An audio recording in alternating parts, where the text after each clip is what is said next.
In this episode, you'll meet Lin Pernille, who loves talking about goal setting and planning as much as I do. Being aware of what you want can make all the difference in your life and your business. You're listening to Sustainable Photography, a podcast all about business tips, inspiration, and confidence building.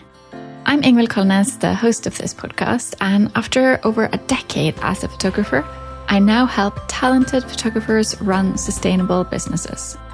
And for full transparency, you should know that I'm a mentor with paid offers, and I will probably mention some of those in this episode. Today we have Lin Pernille with us, and I'm so excited. We're going to be talking about one of my favorite topics, goal setting. But before we get started, can you just tell us who you are and your background? That would be great. Sure, yeah. So my name is Lin Pernille. I've been a wedding photographer and videographer since 2011. So that's coming up on 13 years now. I actually knew way back in high school that I wanted to be a photographer. So when it came time to go to college, I knew that I wanted to major in photography. I shot my first wedding at 19 years old and then officially incorporated my business at 21 years old. So it's been an amazing journey. I can't believe we've reached 13 years now. I specialize mostly in luxury weddings, proposals, and events. And I'm based in the Hudson Valley region of New York. So I shoot mostly in the New York, New Jersey, Connecticut area. But I also happily take a few destination weddings per year. That sounds pretty nice. Yeah. I do think we need to mention that you're also Danish originally, Yes. just so that we have, some people from Europe on this podcast as well. So I think that's really nice. Yes. I know, that's so unique for me. I feel like I don't run into that many Scandinavians over here in New York. We're a small part of population of the world. But yeah, I know. When I saw your name, I was like, oh my God, that's such a Scandinavian name. Whenever people see my middle name, Pernille or Pernille, it's always like, oh, what's that? Where's that from? But it's always, it's nice. I feel like we're kindred spirits. We get each other. Yeah. As soon as I saw your name, I was like, wait a minute, that has to be a Scandinavian person. For sure. Yeah, definitely. So as you know, this podcast is called Sustainable Photography. So I have to ask you what a sustainable business looks like to you. Yeah. So I think when it comes to a photography business, sustainability is the ability for your business to withstand the test of time and to be able to not just survive, but thrive through anything. And in order for it to be sustainable, it should really be compatible with your life and your specific needs and circumstances. And then also, I think in order for your business to sustain, it has to sustain you. So it should be profitable. You should love your day-to-day activities. You should find it fulfilling and love it. Because if you don't, then you probably won't be willing to put in all the extra effort and the passion that it really takes for a business to be successful. So it really should go both ways. I couldn't agree more. I think that's really important. And also the part where you said it has to sustain you. Yeah. I think so often we just get lost in our business and our business starts running our lives instead of, our business being there as what it's supposed to be, a job, a livelihood. And then it just becomes our life. It's like a lifestyle. Yeah, we have to run our business. They have to not run us. But it should be a two-way street. It should flow well both ways. Absolutely. I think this fits well into our conversation as well, because we're going to be talking about goals. And once you know what a sustainable business is, once you know what you need to thrive and to get by and have a profitable business, it becomes a lot easier to set those goals. So how do you define a good business goal? Yeah. So there's actually a lot, in my opinion, that goes into it. So I am definitely also a huge goal setting nerd. This is like my favorite topic. I always joke that it's my favorite holiday of the year is New Year's, not New Year's Eve, but New Year's Day. So the day after, sitting down and evaluating on the previous year and really taking the time to be intentional about goal setting rather than just like picking some random resolution that sounds good or like, that sounds like it would be a good goal. But actually taking the time to sit down, reflect, soul search, and then formulate your goals the one important leg is to make sure it actually is something that you want for your life. And then number two is how to formulate them in a way that sets you up for success. So the mnemonic that I like to use, it's 2 acronyms. So SMART and DOPE. So SMART, I'm sure it's been around for I don't even know how many years, but it's a great mnemonic. So S is for specific. You want it to be detailed and not too broad or general. M is for measurable. You want to attach a parameter so that you're able to measure your progress and whether or not you've reached the finish line. A is for attainable. So it should be something that you have control over achieving. Realistic. It should be something that you're able to reasonably achieve. There shouldn't be any obstacles that'll prevent you from getting there. Time-based, so you should always try to attach a deadline or time frame to it. And then DOPE, those are some extra little acronyms that I came up with. A couple little extra things that I think are really important. D is for decisive. So you don't want to hedge your goal by saying this or that, either this or that. You want to really commit and stick to one of your whatever goal is more important to you. And then own, it should be a goal that you feel motivated and pulled towards, not something that, external forces are making you feel like you should want to do. And then positive, always try to phrase your goal in the positive tense, something that you do want. So not something you want to stop or something you don't want to do, because then your mind's going to be thinking about that alternative. And then emotional, that's the last one. I like to always attach some type of adverb or just make it part of the goal, the emotion that you want to feel achieving it, because those two shouldn't be separated. If it's important to you to enjoy shooting 12 weddings a year, if you're shooting 12 weddings a year and you realize it's not enjoyable, it's stressful, it's whatever, then that's not really the goal you set out for yourself. So I think it's really important to make the emotion part of the goal. I love that. Of course, I've heard of SMART goals and I use those, but DOPE, that was new. Do you have any examples of goals like that? Yeah. So I think it really depends on the person. Again, with the O, it should be the person's own goal. But let's say, gosh, I feel like whenever you come up with your goal, after you do all the soul searching and thinking about what it is that you want, just kind of like brain dump, like write down whatever's coming to mind. And then once it's written out, go through and kind of audit the goal. So say, okay, is it specific? Okay, good. Is it measurable? Oh, okay, maybe it's not. Maybe attach some type of quantifiable parameter to it. And then just go through the checklist and make sure, like, okay, I've hit all those boxes. That's good. And then sometimes you'll find a goal where there isn't a way to make it measurable or whatever. That's okay. Then that might just be more of your vision, or it might be more of an intention. But to be a goal, a really great goal that you can measure when you achieve, it should really ideally have all of those letters in the acronym. Okay. And you said it should be something that you yourself are in control of. So it shouldn't be book 20 weddings then. It should be more right. Do the marketing efforts that you have decided that you need. Okay. Yes. That's a great example. Right. Even something as simple as I'm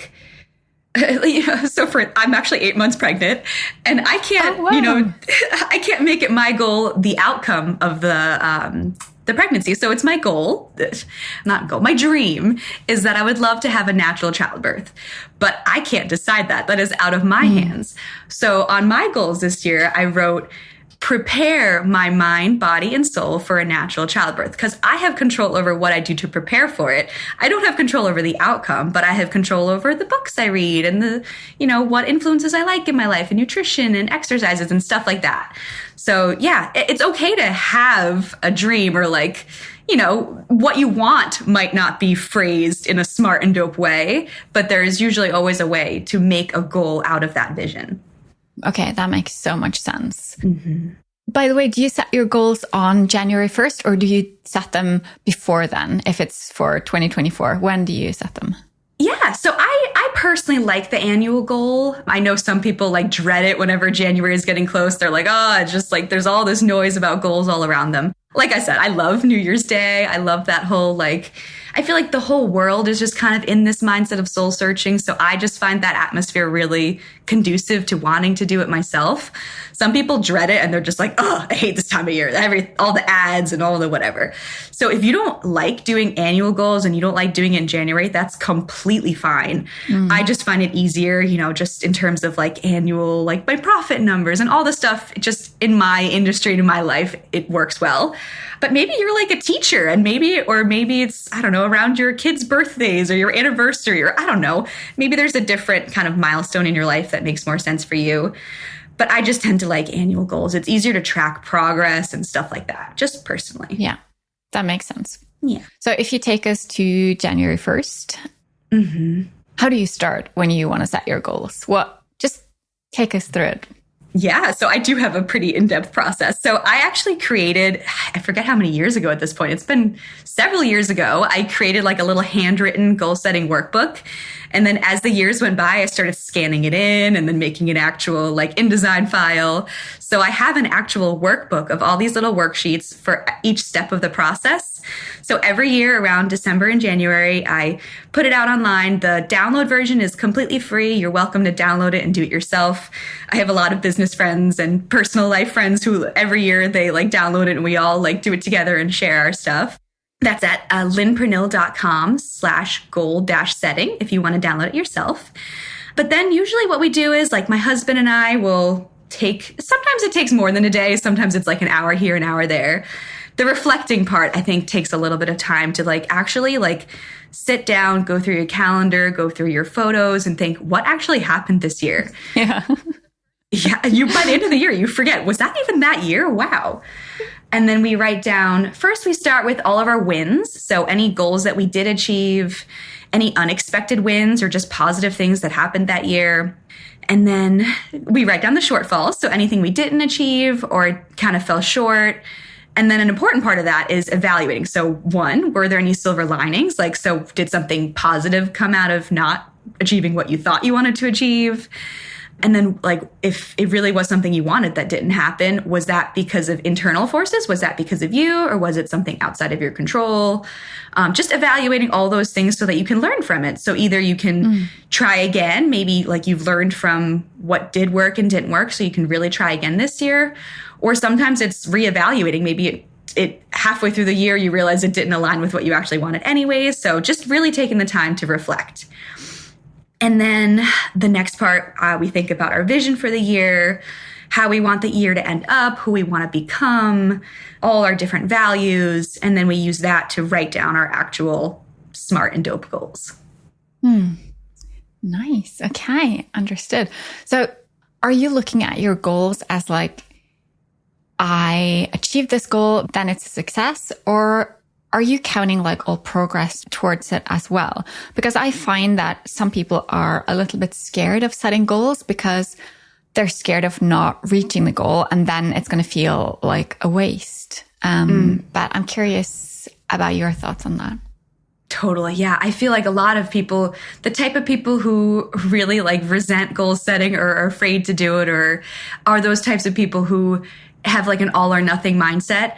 I don't think that's the point of goal setting. It's not a report card. It's not to evaluate your worth as a person or a business owner or anything like that. I think the two main goals of goal setting are, one, just to find out what it actually is you want in your life, to live your life with intention. I think if we don't do that, we have a tendency as humans to just live on autopilot, letting other influences determine our path in life.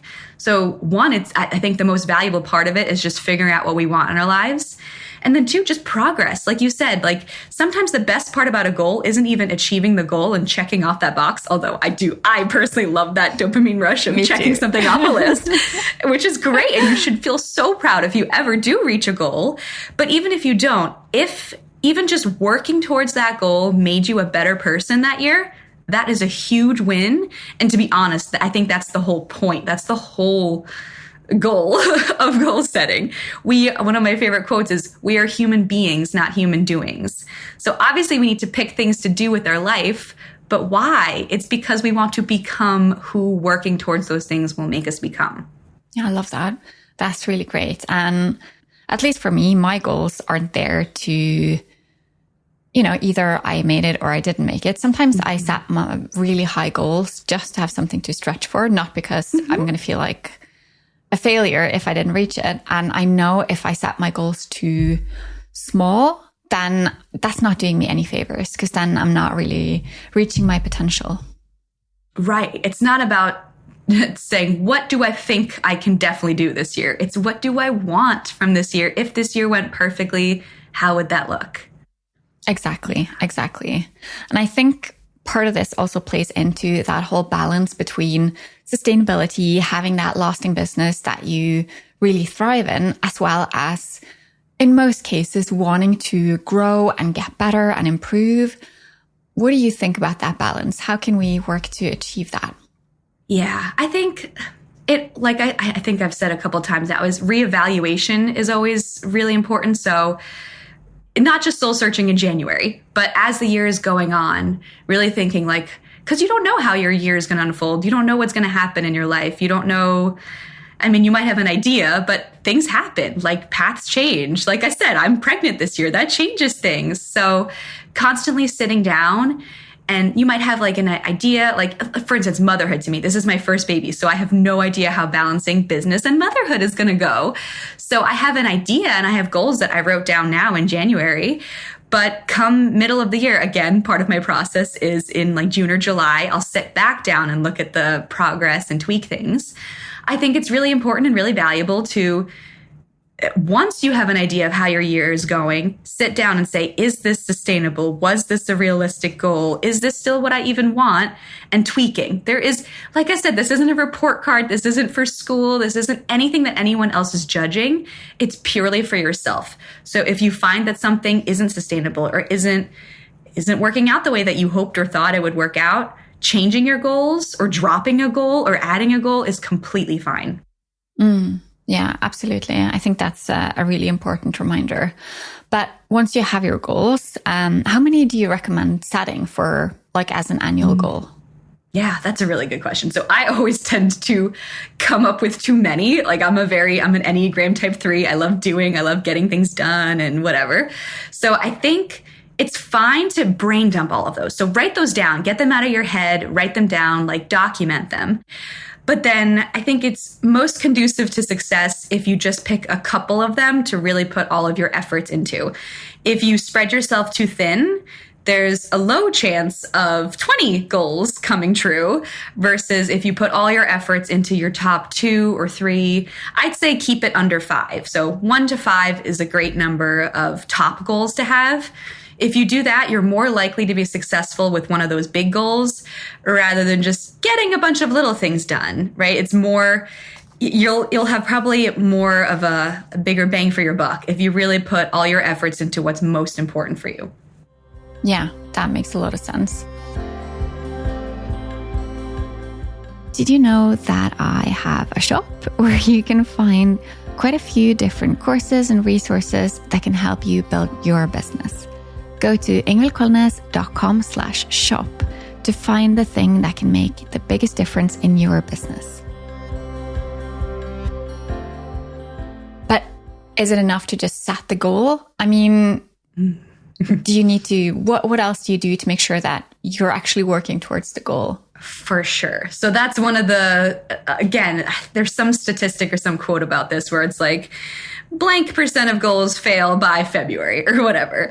So I think the key determining factor of whether your goal actually gets completed by the end of the year is taking action on it, which sounds, obvious.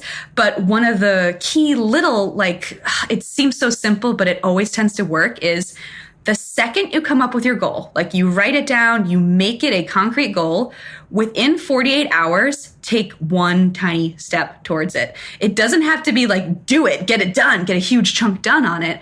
So like if it's your goal to write an ebook or I don't know, whatever, even just creating the Word document or creating the InDesign file or whatever, just your brain taking that one little step towards it trains your subconscious that like, oh, okay, she means it. She really does want to get this done. So even if it's small, anyone can think of one small thing they can do towards a goal tomorrow. Like even if it's, I don't know, writing up a shopping list to get whatever they need to do, whatever. There's always something you can do within the first 48 hours. And make sure you do that because that will get that momentum going. And it sounds so simple and everyone can do it. And just by doing it, you're already off to a great start. Yeah, that is simple. And it's something that, I don't know, everyone should be able to do one tiny little step. Yeah, that sounds like a good start. What do you tend to do other than that to make sure that you're working towards your goals? So let's say if it's an annual goal, if it's something you want to get done between January and December, something else I'd like to do to make sure I prioritize it in my calendar of everything else going on in life, I like to kind of work backwards and segment up my milestones and my tracking points. So let me try to think of a good example. Let's say I want to launch a new website or something like that. I'll take that goal and break it down into what are the milestones that need to be accomplished for it to launch. So maybe like gather together my images, gather together the copy, all those little steps, I'll write it all down. And then I'll put it in my calendar backwards. So by the 12th month, it should be proofread, ready to hit launch. But working backwards to maybe, okay, so if that's the goal at 6 months, what do I need to have achieved at that point? And then whittling it down from there. So I'll take an annual goal, do my quarterly checkpoints, break that into monthly milestones, and then that'll help me come up with weekly tasks. So this big, scary, overwhelming goal is not that overwhelming if I just look at that, okay, that 1 week, I need to do this. Okay, so what am I going to sit down and do today? So that helps tremendously. That would help a lot to be able to stay on track and not get too discouraged by that big goal that's, a year ahead. So yeah, that sounds like a really good idea. I'm sure that when we're working towards goals, especially when they're big goals, you're going to come across something that's going to set you back. Maybe come across some kind of hurdle. What's your best tips in order to get back on track or avoid losing focus? I mean, it's inevitable. It happens, right? Like, I feel like there's never been a year where I did absolutely everything and nothing got in the way. I think being honest with yourself, being fair with yourself, like evaluate, like, was it me? Like, was it really something I need to work on internally? Was it something like, I don't know, there was that pandemic a couple of years ago, like all of our business goals got off track because of that. And it wasn't our fault. So being honest with ourselves about, is there something I can learn from this and improve upon? Take the good, leave the bad. If it was something external that you couldn't control and most likely won't happen again, move on. Give yourself some grace. Understand it wasn't your fault. Even when bad things happen, I feel like there's always a positive lesson to learn from it. So yeah, things happen. That's not the point of goal setting. The goal setting isn't to be perfect and achieve everything. It's just to grow as a person and learn along the way. Yeah, it's to get you closer to where you want to be. It's not there to, I don't know, as some kind of impossible standard that you should hold yourself to. Yeah. Okay, so most people who are listening, they're photographers. And if you are a photographer with your own business or a creative of any kind with your own business, what are some goals that you think are something that they should set? Some important things that they should measure and try to work towards? Yeah. So this could totally differ based on the person. There's so many different types of photographers out there, so many different lifestyles. Again, back to the O in dope, it should be your own goal. But some things that I see pretty commonly, it could be a financial goal. I feel like that's kind of the number one thing people think of when they think of goals. So mostly like a profit goal or income goal or something like that, which is completely fine. There should never be any shame in having a financial goal. Like we talked about several times, your business should be able to sustain your lifestyle. Yes. So that's completely fine. There should be no guilt in that. And then also vice versa. If that's not the most important thing in your business that year, also no shame in not having a profit goal that year. So it goes both ways. And then I see some people have like a recognition goal. So maybe what's important to them that year is maybe getting published or feeling recognized or getting awards or things like that. So submitting to contests. Some people have experience-based goals. So maybe the number of weddings they want to shoot that year, the type of shoot, maybe they want to offer a new type of offering. Maybe they have like a bucket list of a certain venue they want to work at or something they want in their portfolio. And then for some people, it might be about collaboration. So maybe they want to start working with a certain type of planner or join, a networking group they've had their eye on or something like that. So there's lots of different areas you can focus your goals on. What if someone's listening to this and they're like, yeah, that's not for me. Do you think that they're missing out? Do you think that they can get as far as if they were to have goals? What are your thoughts on that? Yeah, it always breaks my heart. So that happens every year. I always see that every January. People are like, ugh, goal setting. Like they hate on it. And it makes me so sad because I love it. So there's another quote I heard somewhere that was, if you don't have your goal, it should be your goal to figure out what your goal is. Because I think, like I've said before, it's a shame to just live your life on autopilot and just go with the flow, let your life, let the outside world determine your path in life. If there's something you resent about goal setting, maybe it's like, ugh, I don't want to hear about my weight again, or ugh, I don't want to hear about money and profit. Like, that's okay. No one's saying you have to make those kinds of goals. But I think there can never be anything negative or harmful about soul searching and figuring out the path you want in life. I think that's never a negative. I don't think you can never come out of soul searching worse than when you started off. You'll always learn about yourself. You'll always have clarity about the direction you want in your life. So if you're in the position where you don't like goals and you don't want to do this and you hate this whole thing, I think a great goal for you would be to figure out, what's one goal that I feel good about, that I do want to work towards, that when I say it out loud, it doesn't make me squirm and like resentful. Like, just what do you want from your life? Even if it's not financial, even if it's like a mindset goal or a work-life balance goal or anything, that's still a goal and that's still wonderful. And just pick one thing that you want to work towards, the upcoming year or whatever your time frame is. Yeah. So really, goal setting to you is a way of taking charge of your life. For sure. Yeah, that's a great way to put it. That's really interesting. And really, it's so true, because it is the thing that can give you a true sense of direction. Because once you have goals and you can create a plan to reach those goals, it's going to give you some sense of direction and purpose. For sure. Yeah. You don't want to just like wake up in several years and realize life just happened to you and you just took what came at you. This is your life. You want to have some say in it. Exactly. No, I completely agree. So we both love setting goals. I do it all the time, and I love the new year as well with the new goals and all of that. But the person listening might be kind of new to setting goals.